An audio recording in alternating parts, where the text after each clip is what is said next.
Hello everyone, welcome to learning science. आज का हमारा टॉपिक है डिस्टॉर्शन इन एम्पलीफायर्स। तो आज हम देखेंगे डिस्टॉर्शन इन एम्पलीफायर्स क्या होता है। सबसे पहले मैं कुछ डेफिनेशंस जो है उसको कॉपी पर लिखूंगी, फिर उसके बाद हम देखेंगे बुक में क्या लिखा है। टॉपिक का नाम है हमारा डिस्टॉर्शन इन एम्पलीफायर्स। जो चेंज होता है आउटपुट वेव शेप में from the input wave shape से, सपोज हमने इनपुट सिग्नल को अप्लाई किया, वो किसी शेप का होगा, ठीक है, और आउटपुट सिग्नल जो है वो किसी दूसरे शेप का आ गया, वही चेंज को हम क्या कहते हैं, उसी चेंज को हम कहते हैं डिस्टॉर्शन। तो वही यहाँ पर लिखा है, change of output wave shape from the input wave shape of N amplifier is called distortion. फिर उसके बाद हम करेंगे टाइप ऑफ डिस्टॉर्शन। वो जो टाइप है डिस्टॉर्शन का वो एग्जिस्ट करता है सेपरेटली, अलग अलग टाइप्स जो है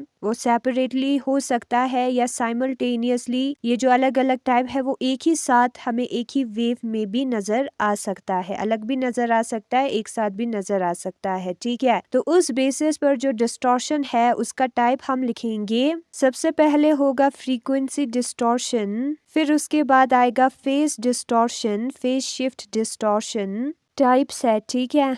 फिर तीसरा होगा फ्रीक्वेंसी फेज शिफ्ट, कौन सा वाला, नॉन लीनियर डिस्टॉर्शन। तो ये है हमारे 3 types of distortion, frequency distortion, phase shift distortion और नॉन लीनियर डिस्टॉर्शन। कॉपी पर बस इतना ही लिखना था डिस्टॉर्शन इन एम्पलीफायर्स के बारे में। चेंज इन शेप को हम कहते हैं डिस्टॉर्शन आउटपुट वेव के, और डिस्टॉर्शन जो है वो 3 टाइप का होता है, वो एक वेव में एक साथ प्रेजेंट हो सकता है या अलग अलग प्रेजेंट हो सकता है। ना हम बुक में देखेंगे distortion in amplifiers. The change of output wave shape from the input wave shape of N amplifier is called distortion. जो आउटपुट वेव का शेप है उसमें चेंज आ जाना इनपुट वेव के शेप से, ठीक है, इनपुट वेव के शेप के जैसा ना होना किसी एम्पलीफायर में, उसी को हम कहते हैं distortion. In an ideal amplifier, एक परफेक्ट एम्पलीफायर में, when a sinusoidal signal is apply to the input of class A amplifier, जब हम सिग्नल को अप्लाई करते हैं क्लास ए एम्पलीफायर के इनपुट पर, we get an amplified signal without change in its wave form. तो हमें जो है एक एम्पलीफाइड सिग्नल मिलता है और उसकी वेव फॉर्म में कोई भी चेंज नहीं आएगा, ठीक है।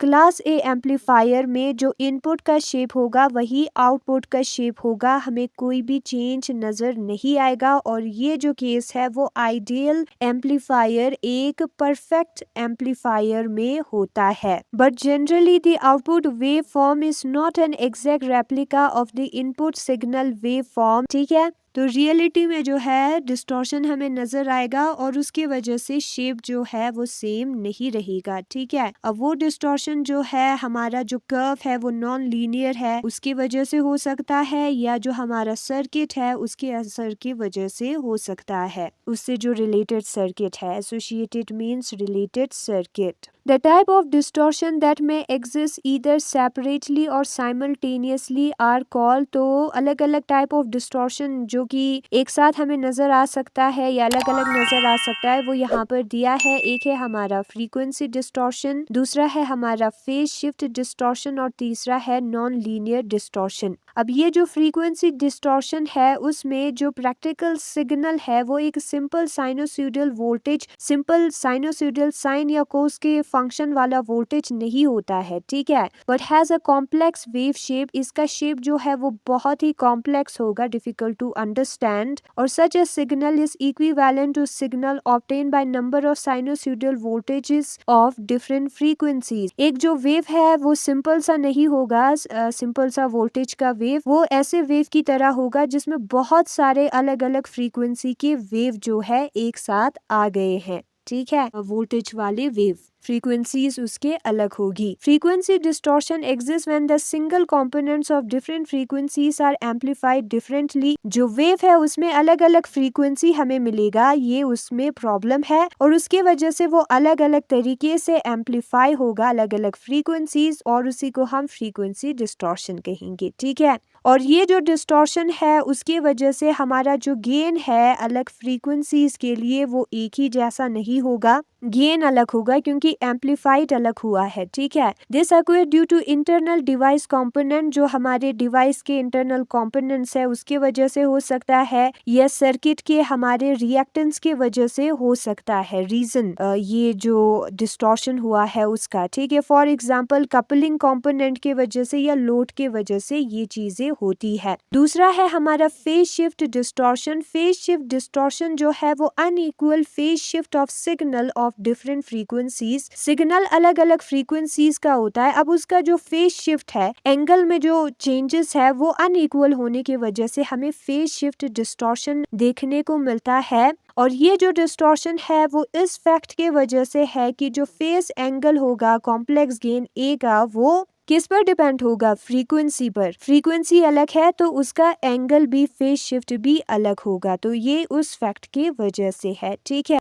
ऑडियो एम्पलीफायर में इस डिस्टॉर्शन का कोई भी असर नहीं होगा, क्योंकि हमारे जो कान है वो फेजेस को डिस्टिंग्विश नहीं कर पाते हैं अलग अलग फ्रीक्वेंसी कंपोनेंट्स के। लेकिन ये जो डिस्टॉर्शन है वो वीडियो एम्पलीफायर जो कि हम टीवी में यूज करते हैं उसमें ऑब्जेक्शनेबल होगा, उसमें हमें ये बहुत ही अच्छी तरीके से नजर आएगा डिफरेंस, ठीक है। लेकिन ऑडियो एम्पलीफायर में हमारे कान को पता नहीं चलेगा, आंखों को पता चलेगा, ठीक है। तो इसलिए डिस्टिंग्विश हम नहीं कर पाएंगे, वही चीज यहाँ पर लिखा है, ठीक है। फिर उसके बाद तीसरा है हमारा नॉन लीनियर डिस्टॉर्शन। ये जो नॉन लीनियर डिस्टॉर्शन है वो न्यू फ्रीक्वेंसीज के प्रोडक्शन की वजह से हमें मिलता है आउटपुट में, जो कि हमारे इनपुट सिग्नल में प्रेजेंट नहीं था। एग्जाम्पल यहाँ पर दिया है, हमारे पास एक इनपुट सिग्नल है, ठीक है। इनपुट साइड पर उसमें दो फ्रीक्वेंसीज है, एक है 200 हर्ट्ज का और दूसरा है 300 हर्ट्ज का। तो आउटपुट में 200 हर्ट्ज और 300 हर्ट्ज आना चाहिए, उसके साथ साथ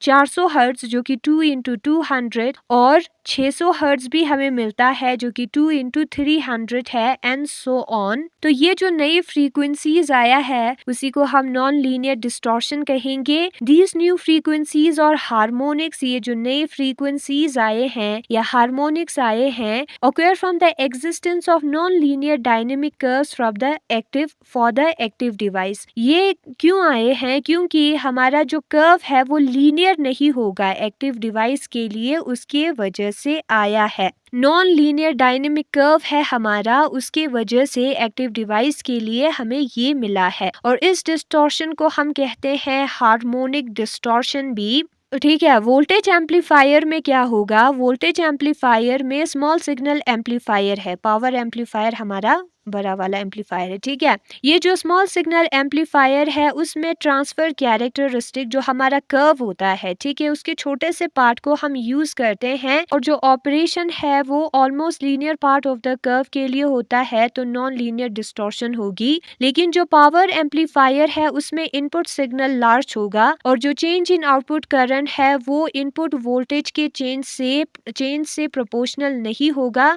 तो आउटपुट जो है वो रेप्लिका नहीं होगा इनपुट का। और इस टाइप ऑफ डिस्टॉर्शन को हम कभी कभी एम्पलीट्यूड डिस्टॉर्शन भी कहते हैं, ठीक है। तो यही है आज का हमारा डिस्टॉर्शन इन एम्पलीफायर्स में डिस्टॉर्शन। जो डिस्टॉर्शन है एम्पलीफायर्स में उसमें चेंज होता है हमारा आउटपुट का शेप, और डिस्टॉर्शन 3 टाइप्स का होता है, frequency distortion, phase shift distortion और non linear distortion. Frequency distortion में जो इनपुट सिग्नल है उसमें अलग अलग फ्रीक्वेंसीज होगा, उस फ्रीक्वेंसीज का अलग अलग एम्पलीफिकेशन होगा, तो उसके वजह से हमें अलग गेन अलग आउटपुट मिलेगा, ठीक है। फेज शिफ्ट में जो हमारा अलग अलग फ्रीक्वेंसीज है उसका फेज शिफ्ट अलग होगा, फेज एंगल अलग होगा, और उसकी वजह से हमें हमारा जो गेन है, ठीक है, फेज एंगल पर डिपेंड होगी, और उसकी वजह से अलग हमें क्या मिलेगा, ग्राफ्स मिलेगा फेज शिफ्ट डिस्टॉर्शन में। तीसरा हमारा था नॉन लीनियर, उसमें हमें एक्स्ट्रा न्यू फ्रीक्वेंसीज मिलेगा जो कि हमने इनपुट में बिल्कुल भी यूज नहीं किया था,